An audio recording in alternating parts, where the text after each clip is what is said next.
Does diet have anything to do with our mental health? Well, that might be a pretty important question given how crazy our world is. And what is a woman? I have some thoughts about that. And in the spirit of our natural, amazing bodies, I'm going to share some of my own controversial thoughts on the trans movement.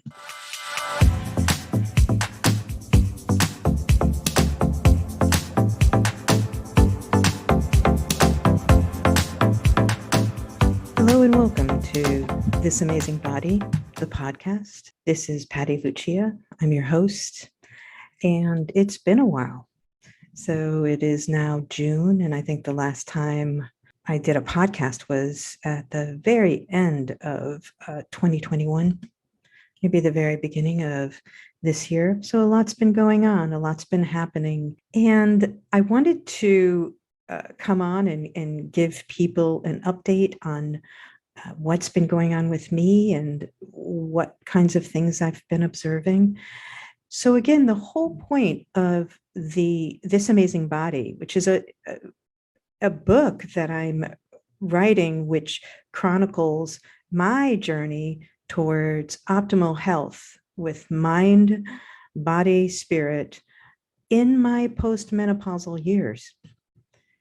And it's really been quite an interesting journey, given that right smack in the middle of the writing of the book, the pandemic happened and the lockdowns happened and the virus happened and the vaccines happened and all kinds of questions came up about body sovereignty and so forth. And things got really, really crazy. And my intention in the beginning was, I'm just going to keep doing what I'm doing and ignore all the stuff, all the crazy stuff that's happening out there, and just focus on my individual journey.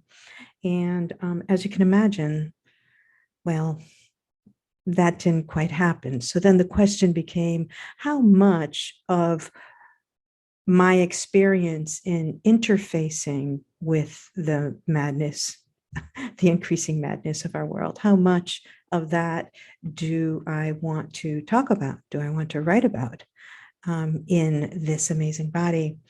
And so I am going to share with you some of my observations, some of my experiences.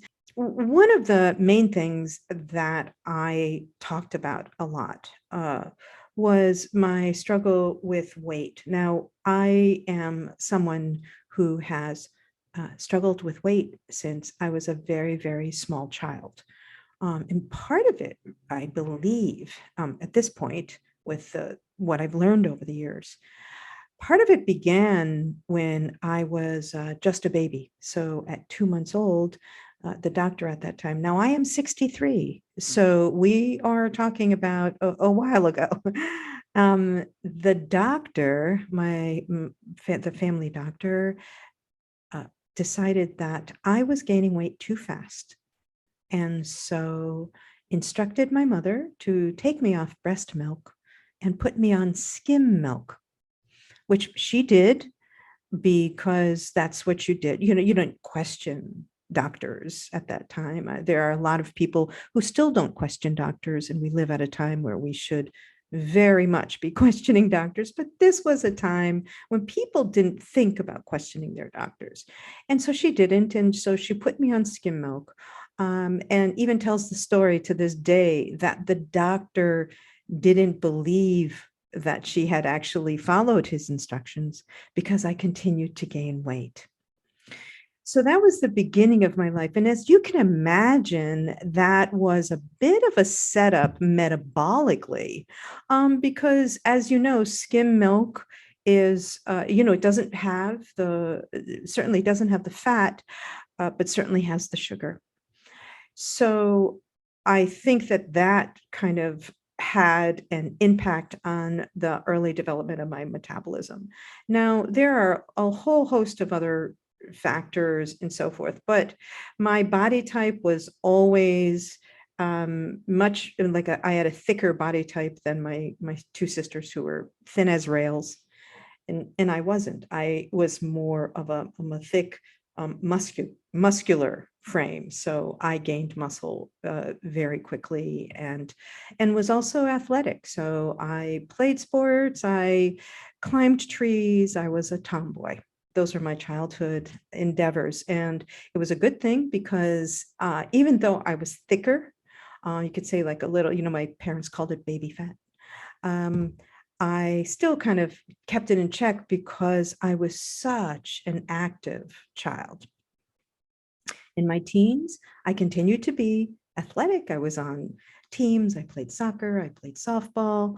And I was very, very active. And so kind of kept that in check, kept my weight in check. But I didn't have the best eating habits at that time. I was a teenager. I liked McDonald's. I liked sweets. I liked donuts. I liked all of that sort of thing.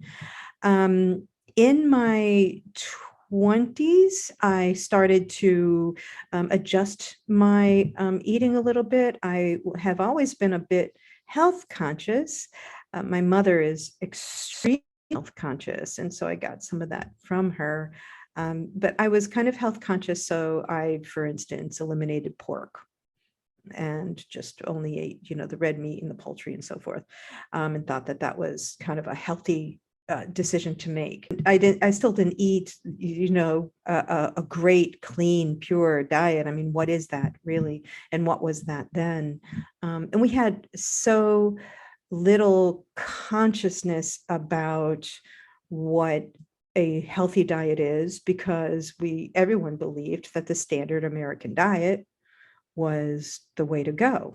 I mean, if it wasn't healthy, it wouldn't be the standard American diet. So that's what I ate. And then I think that I had this pattern where I would gain weight, usually when I was less active, and then go on diets and then lose the weight and keep it off for a while and then gain the weight and then go on another diet, try another diet.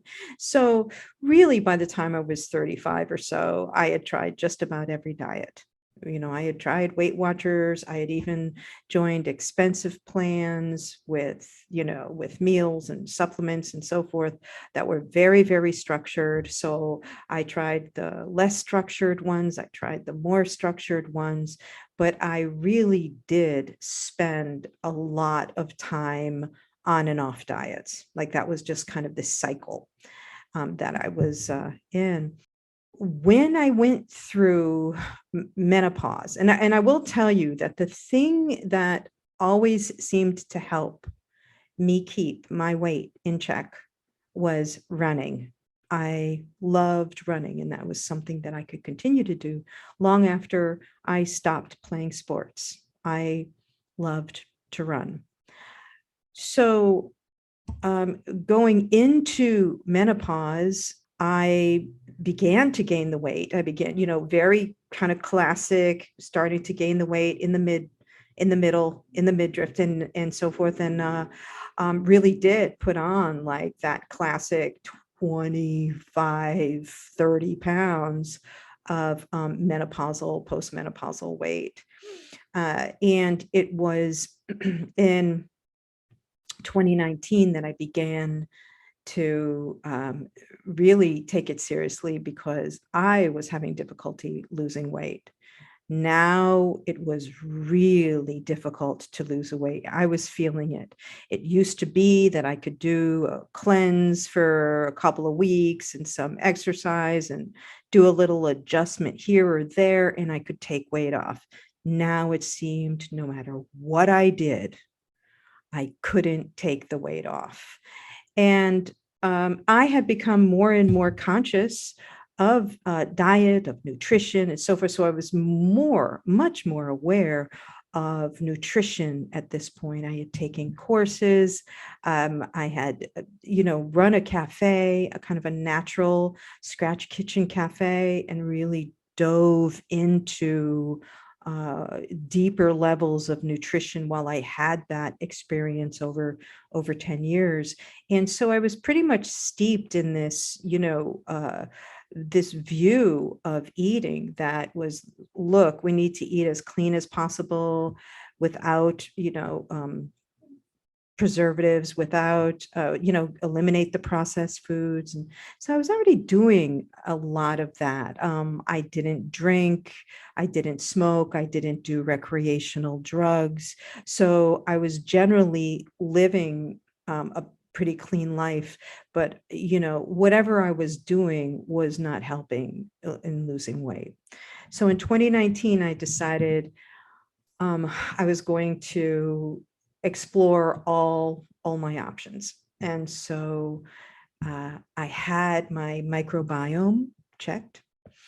And that's you. There are different organizations you can get your microbiome checked. And it was really it was an eye opener for me in many ways. In one way, it was an eye opener because I had, up until this point, believed that really the healthiest, cleanest, more conscious way, because I had also become deeply spiritual. So the more conscious way, the healthiest way, and so forth, was to lean into vegetarianism or veganism. And I had tried to be a vegan, a vegetarian. I had made several attempts to do this and had failed, and felt kind of bad about that. I kind of walked around with a bit of guilt about that. It's I'm not, I guess either I don't have the willpower, or I'm not, whatever, spiritually evolved enough to to embrace and have the discipline for a vegan or vegetarian diet. So I explored, and here's what I discovered in the microbiome, by the way. So what I discovered that was a real eye-opener in the microbiome check of my gut was that the foods that I would have relied on for protein were not foods that were friends to my gut. So beans were out. All beans, not my friend. Even, some of the protein, like the grains, like quinoa, not really my friend. There were certain seafoods like lobster, should definitely avoid, not my friend. So there were, they tell you the foods you really need to avoid because these are just not friends to your gut. And then some that you need to limit. And what I discovered was that the friendliest food for my gut was meat. Meat and turkey, poultry, and not so much fish, certain fish like salmon, but beef, organs, poultry, and all of the products, all of the foods that would have provided protein for me if I were to commit to a vegan or a vegetarian diet, were not friends to my gut. They were foods that I really needed to avoid. So I had an aha moment during that time. It was like, wow. So my body kind of rejected this diet that I was trying to impose on it. It's not a diet that is harmonic to my gut, to my body, to the way that I'm, my physical body is wired. And that was a really big eye opener for me. So I began to experiment with different types of eating. So I explored the paleo diet, and found some results with the paleo diet. I wasn't really losing weight. I began to feel better. I began to feel better physically. For instance, I started getting more clear-headed. And I thought that this was really unusual. It's like, wow, I have a clearer, my energy levels going up. I feel a little sharper, I feel, so I feel better overall. Right. And so I thought, well, this is, at least it was a step in the right direction. But I wasn't really losing weight. So then I tried keto. And keto was all right. I lost a little bit of weight, continued to feel better, but my body didn't really like that level of fat. It was kind of having a hard time with that level of fat. So I moved into, at the time, uh, a much more controversial way of eating than it is now. Now it's gaining a lot of attention, and that was more of a carnivore diet.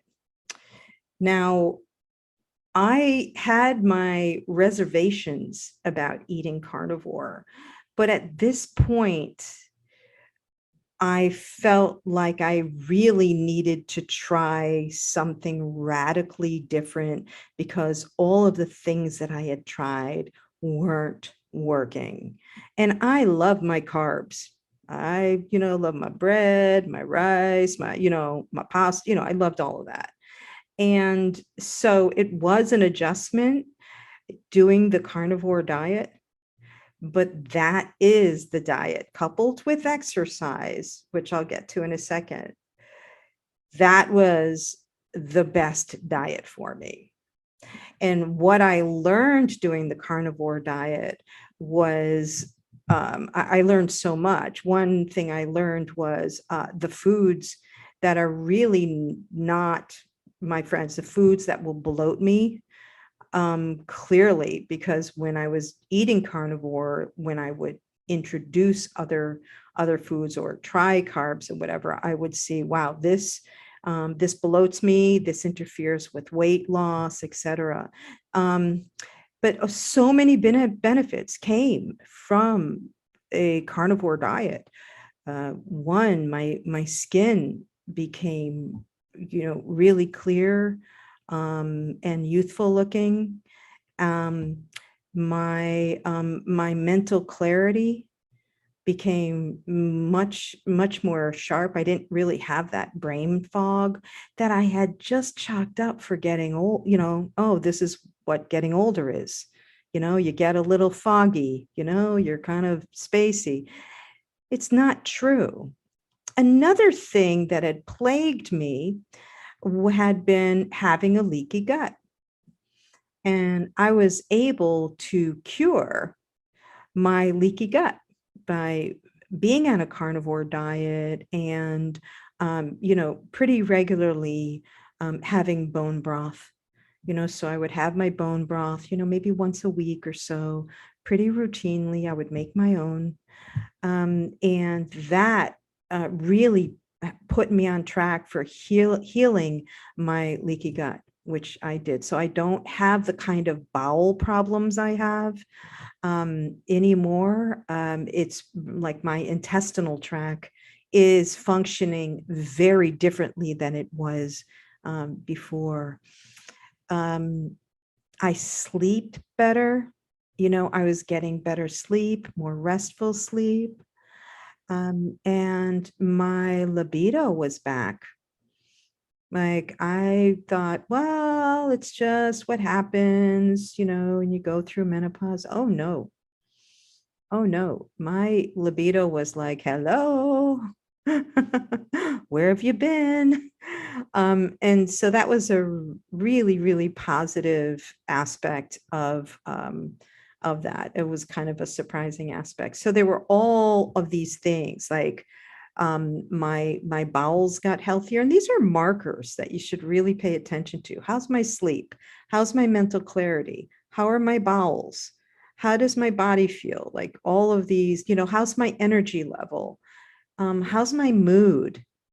One of the things that I noticed is that my mood shifted. And so I was kind of just more level. Like I noticed that my emotions really leveled out.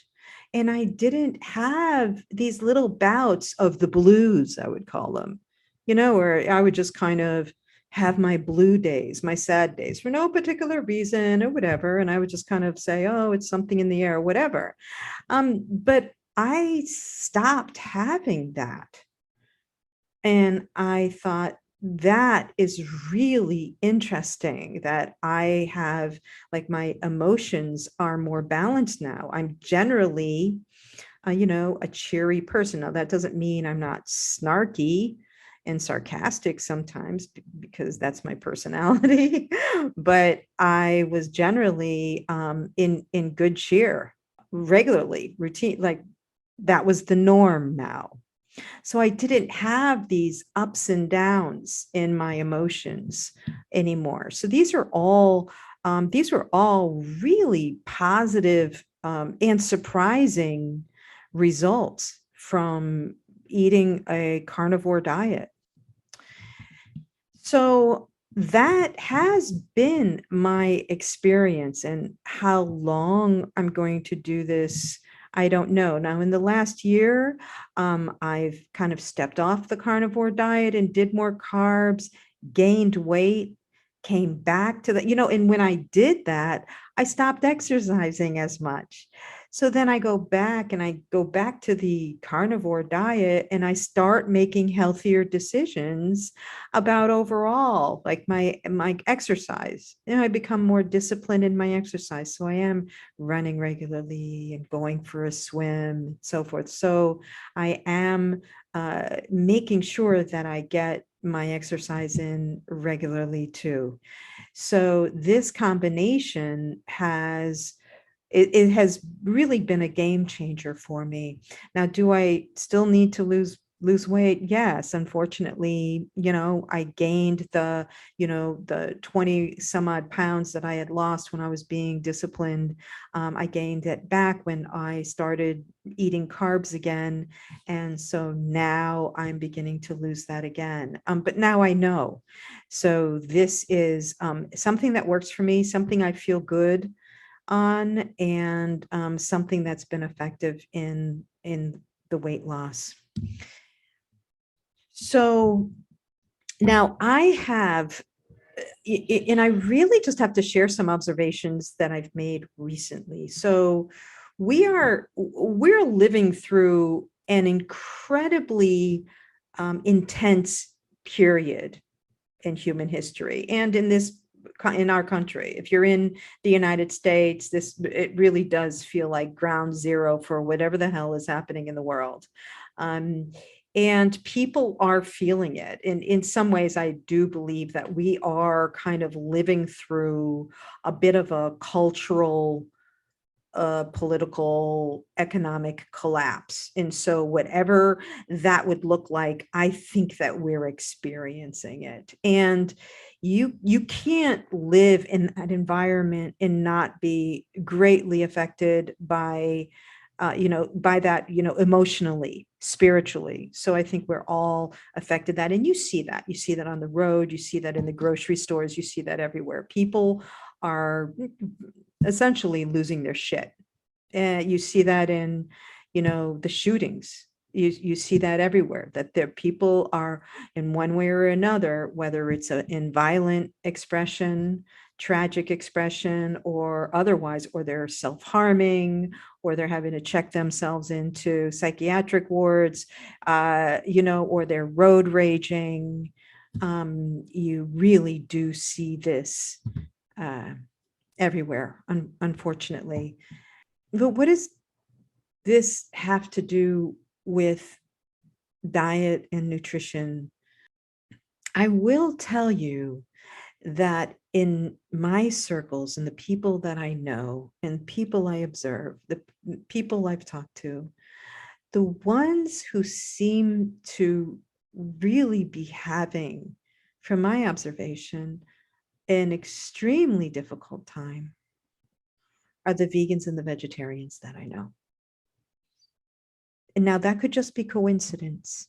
I don't know if you guys are experiencing that too, but they are really the ones that I know are really having a hard time holding on to their shit. So you've got people checking themselves in, you have folks who are trying to self-harm, really, or take themselves out. There's a lot of that going on. And I have noticed that the ones who seem to be struggling the most are more my, my vegan and vegetarian friends. And it's not something, it's not like you can say, look, I think you're gonna maybe be a little less freaked out if you go just have yourself a burger.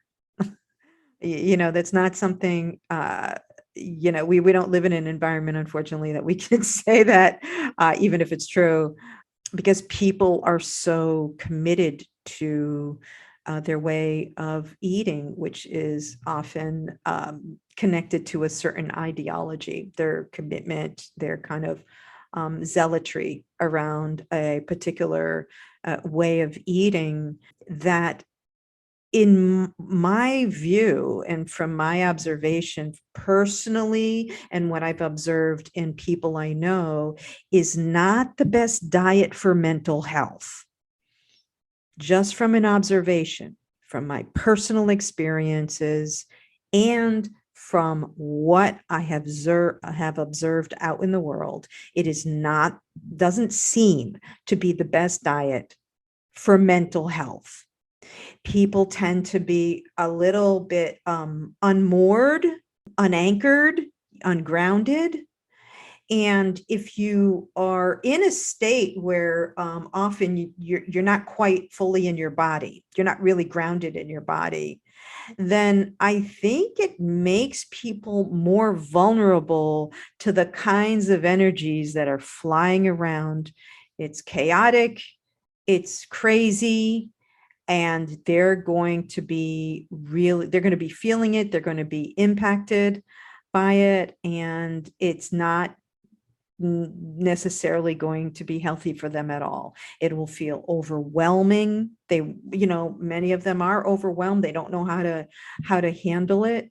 They go into seclusion, they get in their heads, and this is what I've seen over and over. So I do get concerned about my vegan and vegetarian friends at this time, because it is such a challenging time right now that we really do need to be grounded.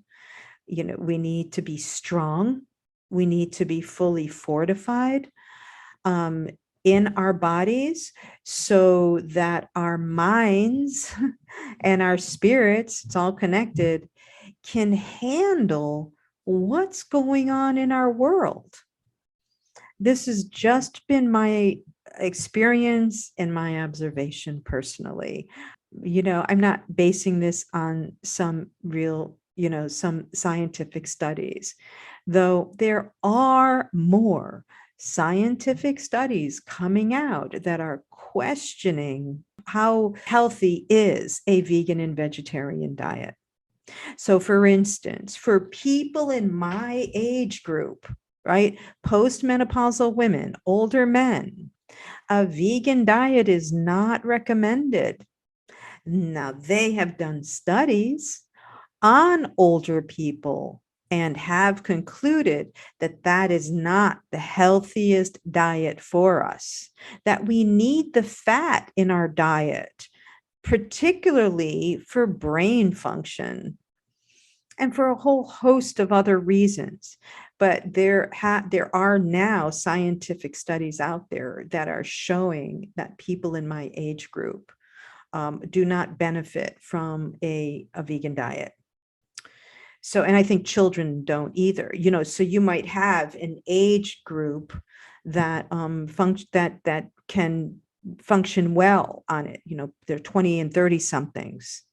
But I think when you move into, an older age, or the particularly young who are developing, there is a need for a certain level of protein that a vegan diet does not offer, unless you are extremely disciplined and you can kind of scientifically figure out your protein. Now, just a note on the protein too, there is now a class action lawsuit against the folks who put out the Beyond Burger, the Beyond Meat.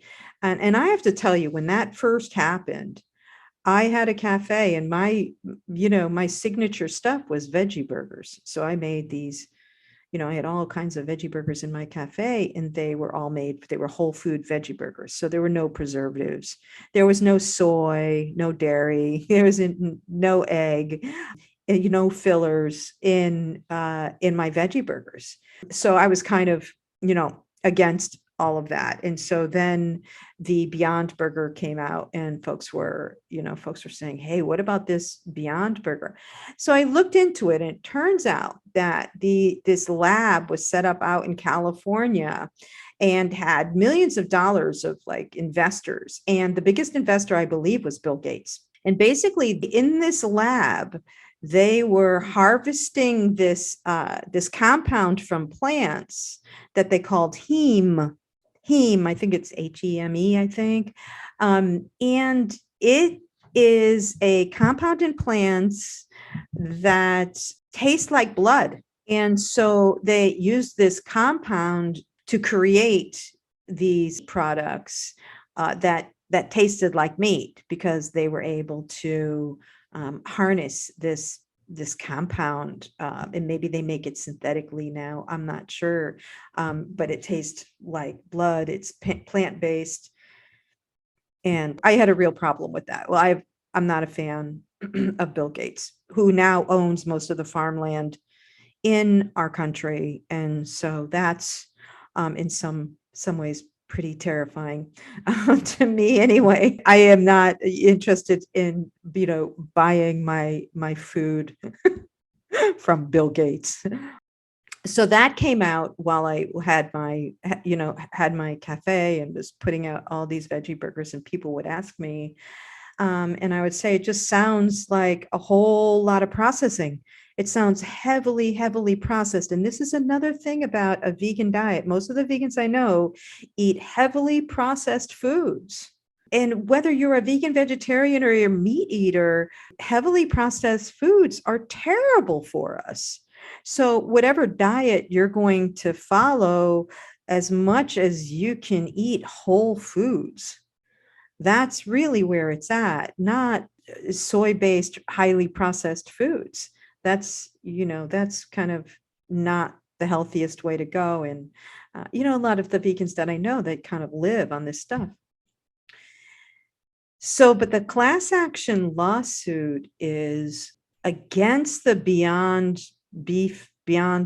Meat Burgers company, because they have not been honest about the protein content in their products. And if you've got people who are dependent on your product to provide the majority of the protein that they might be consuming in a day, and you have vastly misrepresented the protein content of your product, that's a real problem, because now you're putting people's health in jeopardy if they have depended on your product for their daily protein consumption.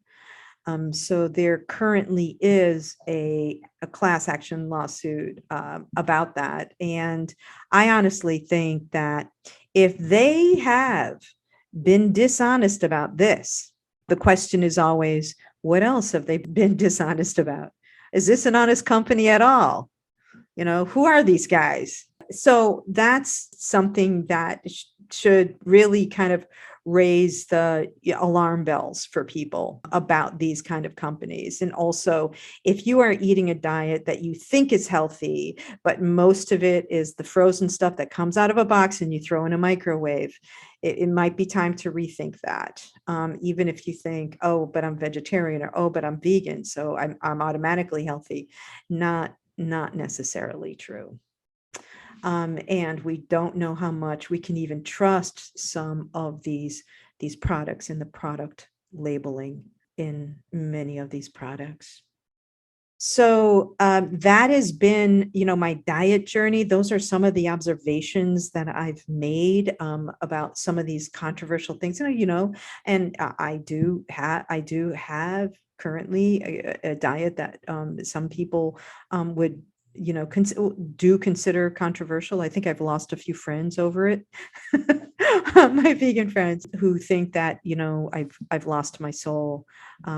I just want to assure people that my soul is very much intact. I also wanted, and I'm just going to kind of just keep going right at the controversy today because I don't know what the hell. It's a touchy subject, but I'm going to go there. And this has to do with the trans movement. Now, just to be clear, I am a gay woman. So I'm a woman. I actually know what a woman is, and I love women. And that has always been the case for me. And I was having a conversation with my mother the other day, and I was saying, Mom, when I was growing up, I was that odd little tomboy, who liked to climb trees and run around in the woods and play football with the boys. I didn't want to wear those girly things my sisters were wearing. And she laughed, oh, I remember that. And I often said, I wish I was a boy. I wish I was a boy. And I felt more comfortable in boys' clothes. I even talked my parents into getting me like these boys like boots, like construction boots or something like that, so I can romp around in the woods, and climb trees better and stomp through mud better and whatever. So there was this period, when I was young where that's what I said. I wish I was a boy. I want to do boy things. And I didn't like it when I started growing breasts because I thought they were in the way. And I told her, I said, if I was growing up today to different parents, I may have ended up in some surgical room having my breasts removed and being put on hormone blockers, puberty blockers. And I said to her, I asked her, I said, and what kind of person do you think I'd be today if that had happened to me? Because I tell you, I had the experience of wishing I was a boy when I was young. I thought boys had it made. It was great to be a boy. And I was a little tomboy. And yes, when I was in my teen years and attracted to other girls, it was terrifying. And I went through a lot of shit because of it. Would that have made it any different if I had transitioned? Thank God I grew up when I did.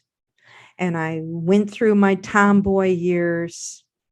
And I went through the years where I was definitely exploring both my masculine and feminine energies and sides and aspects and expressions. And I do it even today. So I've got a fair amount of femininity in me, and I have a fair amount of masculinity in me. But I am very much a woman. I'm a proud woman. I'm a proud gay woman who loves women. This is who I love. Women, natural women with natural breasts. I have grown to like my breasts. I got over it. I got over that.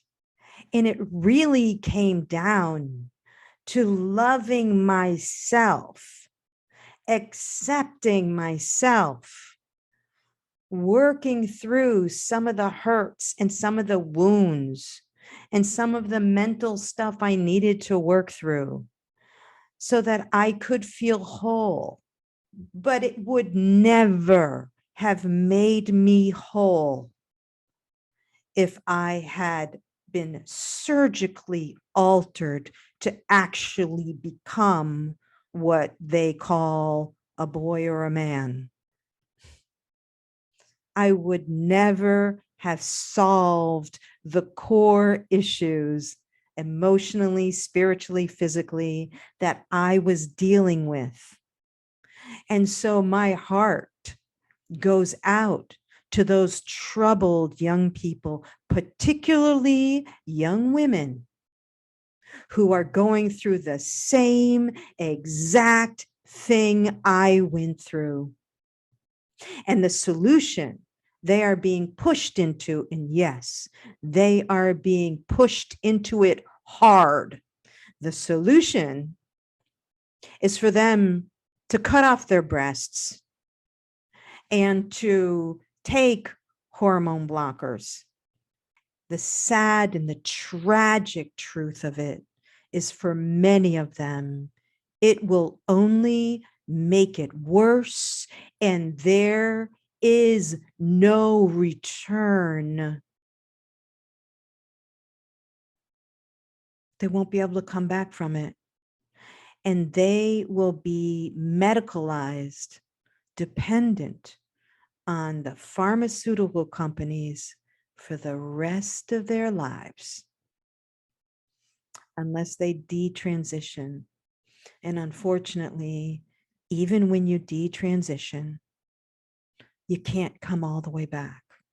Not if you've chopped parts of you off. And that is sad and tragic.